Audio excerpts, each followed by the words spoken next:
Hey, good morning, everybody. Now, I watched another video from another YouTuber who some of you might know is called Bjorn Andreas Bull-Hansen, a Norwegian YouTuber, and he made a very interesting video last week about a new EU directive. Well, I've had a look into all of this, and I thought I'd just make my own assessment of the situation. So what is happening is that, of course, the powers that be all over the world are implementing something called Agenda 2030. And along with that, the United Nations 17 Sustainable Development Goals, which want to essentially implement global communism, where we won't have anything of our own. Private property will be gone, as will nation states, as will the traditional family. How are they going to go about doing this? Well, there's many different ways which are seemingly completely unrelated. But as I said in a video a couple of days ago, these are all like bits of a jigsaw puzzle all over the place. And when they've all been implemented in their different spheres, either by 2030, which is what they want, maybe 2050, these things will all come together as a whole jigsaw puzzle of global communism. Now, one of the major obstacles to the global powers that be implementing this system is private property. And there's a lot of people, particularly in the West, who have they own their own houses, for example, and have got lots of generational wealth and own their own land, etc.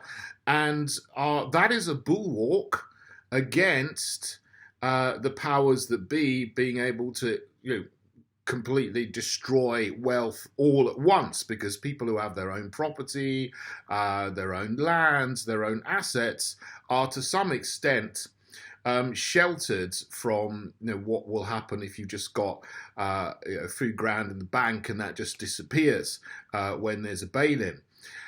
But what the EU have just recently implemented is something called the Energy Performance of Buildings Directive. And what that wants to do and say is that from 2033, all buildings will have to be energy class D on the system of energy classes that everyone's now become familiar with, A to G. You see these on your fridges or washing machines if you go to buy a new one. There's like a sort of A, B, C, D, E, F, G, a little sort of column. And A is a little green, a little green line, and there's a yellow one, a darker yellow one, orange, and then G is a big thick red line indicating that, oh, you shouldn't get anything with an energy rating of G because it's really bad for you, it's really red, and it uses a lot of energy, whereas A doesn't use much energy at all compared to the ones at G, and then the sliding scale up from A to G. So E is better than G, obviously, in terms of energy efficiency, and what they say is carbon dioxide emissions. Doesn't have as much CO2 emissions as the G, but obviously A is much lower CO2 emissions. So all of the focus of governments, of the WEF, is to try to get people to produce as little carbon dioxide as possible and use as little fossil fuels as possible, either in our gadgets like fridges and our heating systems, air conditioning, etc., cars, and now our homes in general. Never mind that they go jetting around the world on private jets and use more carbon dioxide in one flight than most of us would use in a whole year. But never mind about that. They are saying that our homes have to be energy class D by 2033 and zero emission by 2050. So in 30 years' time, if your home is not class A, the lowest amount of CO2 emissions, essentially net zero. If your home is not net zero, then it will be illegal. It cannot go on continuing to exist. So what's going to happen at that point? They're going to come and take your home off you and knock it down. I imagine that's the teleological conclusion of this directive. If it's illegal, it's not allowed to exist because it's producing too much CO2. So that's the EU directive that applies to the EU. Now, in the UK, things are slightly different. And of course, because we have a terrible, terrible Brexit deal, Northern Ireland will be under that directive because it is in dynamic alignment with EU regulations and directives, particularly and specifically to do with climate and anything that they put out about climate and net zero. So Northern Ireland will fall under this directive and will have to be beholden to these rules of net zero for buildings until such time as someone triggers Article 16 of the Northern Ireland Protocol and repudiates it, or as we would do in the Heritage Party, just leave the whole agreement and go into a no-deal situation on WTO rules, and then we can renegotiate something, another deal which will be good for this country rather than bad for this country, but that's a whole other issue.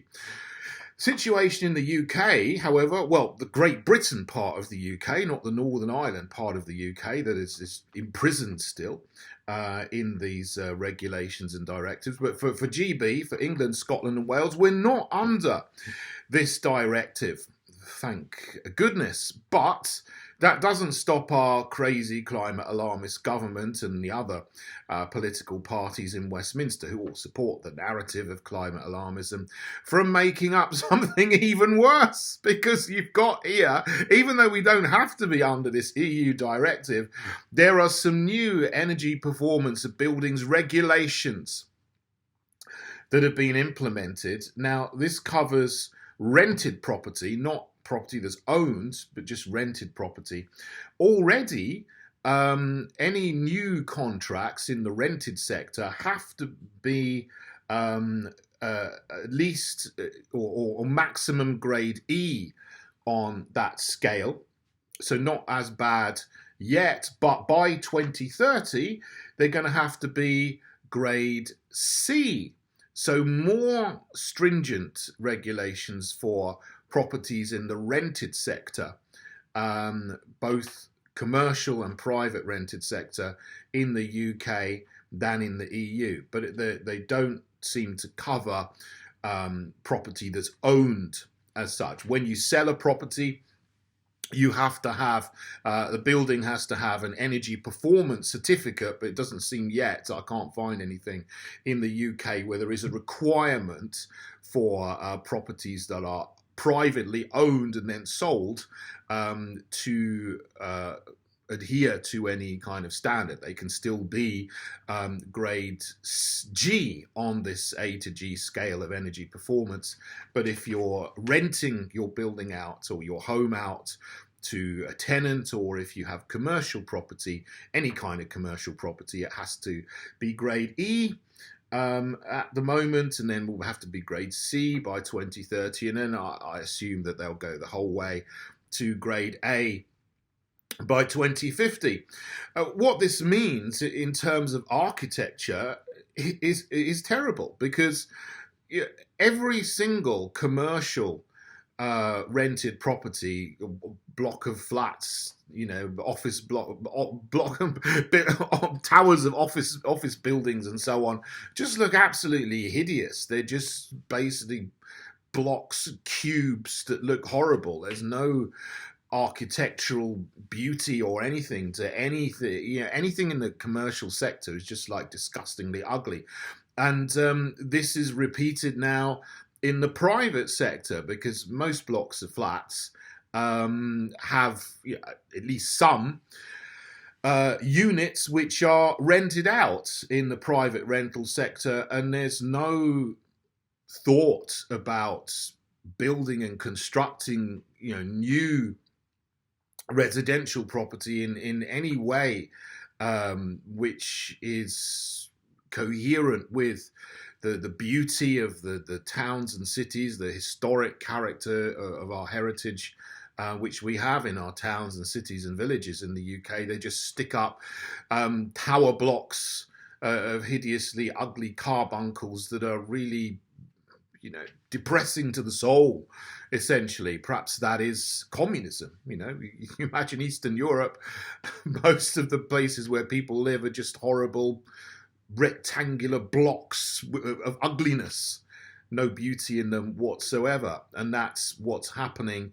It's been happening at an increasing rate for the last 10 years or so in the UK. Every town, every city has now got some hideous, ugly block of flats for people to live in, or if not one, then 20 or 30.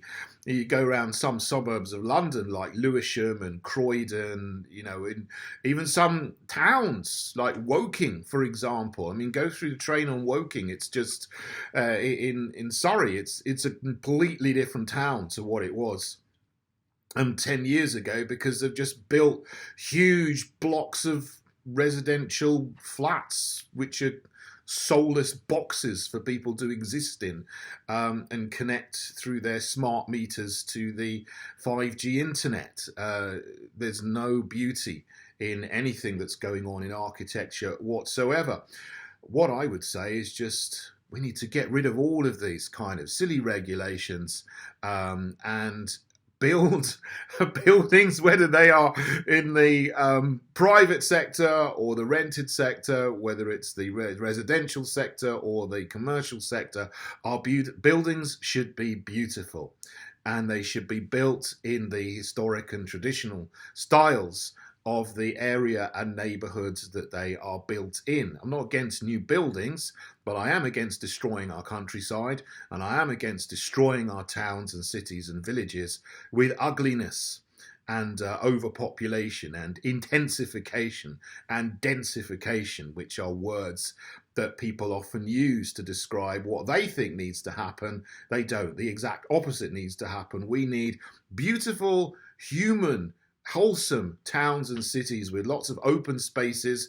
We don't want to densify everything. We want to make things on a human scale that people can enjoy, which are uplifting to the human spirit and the human experience, not to close us down in depressing boxes like the World Economic Forum seems to want to do. So these energy performance of buildings directives and regulations are coming, and the purpose of them is to destroy our heritage, because any old buildings that exist will just be knocked down because they don't adhere to these regulations or directives, whatever they are.